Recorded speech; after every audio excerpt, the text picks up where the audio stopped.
Bonjour, c'est Agnès de l'Estrade. Alors bonjour à tous les enfants, bonjour à tous ceux qui sont là. J'aurais adoré être avec vous, mais c'était pas possible. Donc j'avais envie de vous dire un petit mot. J'avais envie de dire bravo à tous ceux qui ont participé. Je me suis régalée à lire vos histoires, vraiment. Bravo à ceux qui ont gagné. Je suis un peu jalouse de la façon dont vous avez écrit vos histoires. Si j'avais à refaire la mienne, je pense que je m'inspirais de certaines scènes que vous avez inventées. Voilà, donc je trouve que la relève des auteurs est bien partie. Voilà, donc bravo à tout le monde.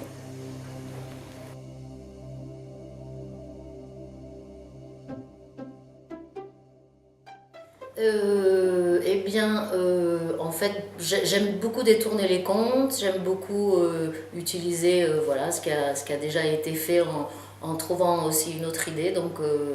Voilà, l'idée des trois petits cochons, c'était ça.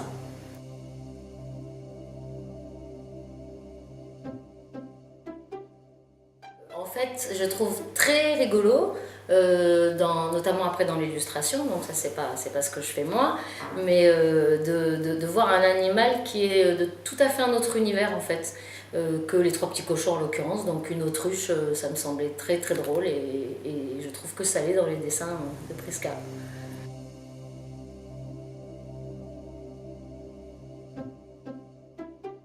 C'est un petit clin d'œil en fait, puisque c'était trois petits cochons, c'était aussi un clin d'œil à pas mal aussi d'autres contes. Et puis pour voilà, que vous vous amusiez, vous les enfants, peut-être à chercher, à retrouver, et puis à voir ou à ne pas voir, hein, parce que voilà.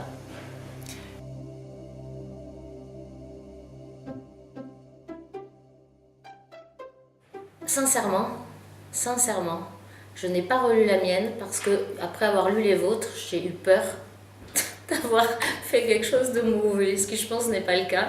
Mais vraiment, j'ai été vraiment épatée par certaines histoires, par beaucoup d'histoires. Et si j'avais à refaire ma propre histoire, je pense qu'il y a des choses que je rajouterais, que vous avez su trouver, que moi je n'ai pas su trouver.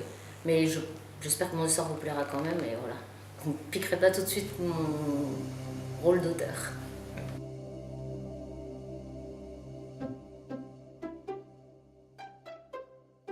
Je pense que en fait j'aime beaucoup personnifier, c'est un petit peu dur pour vous les enfants peut-être de comprendre ce mot, mais c'est de mettre en personnage plein de sentiments que j'ai en moi, voilà. Et ça la littérature jeunesse me l'offre vraiment.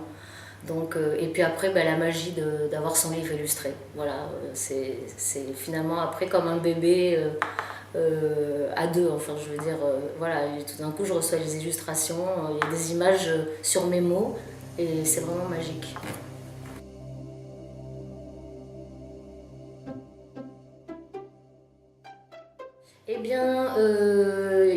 Ce sera un singe qui s'appellera Léonard et qui sera très bavard.